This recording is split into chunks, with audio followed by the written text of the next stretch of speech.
Κυρίες και κύριοι, κρατηθείτε γερά από τις χειρολαβές, γιατί σήμερα ταξιδεύουμε στις λεωφορειολωρίδες της παράνοιας. Στο τιμόνι, όχι ο οδηγός της γραμμής 608, αλλά ο μάστορας της πολιτικής απογείωσης.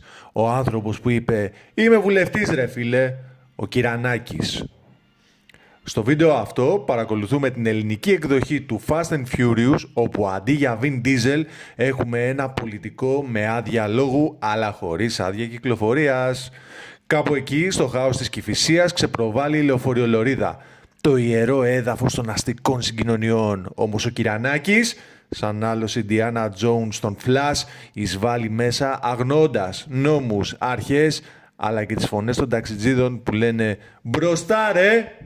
Και όταν το σταματάνε, ξεσπάει καλύτερη φράση από καταβολή στο YouTube. «Είμαι βουλευτής!». Τίποτα δεν λέει η δημοκρατία όσο ένας τύπος που νομίζει πως η βουλευτική ιδιότητα είναι κάρτα ούνο. Ακυρώνω, πρόστιμο και παίζω ξανά. Κυρανάκη, σε ευχαριστούμε όχι για το παράδειγμα, αλλά για το content. Τα Ρήφας TV, εκεί που τα φλας δεν είναι ποτέ αναλάμψεις. Φιλάκια!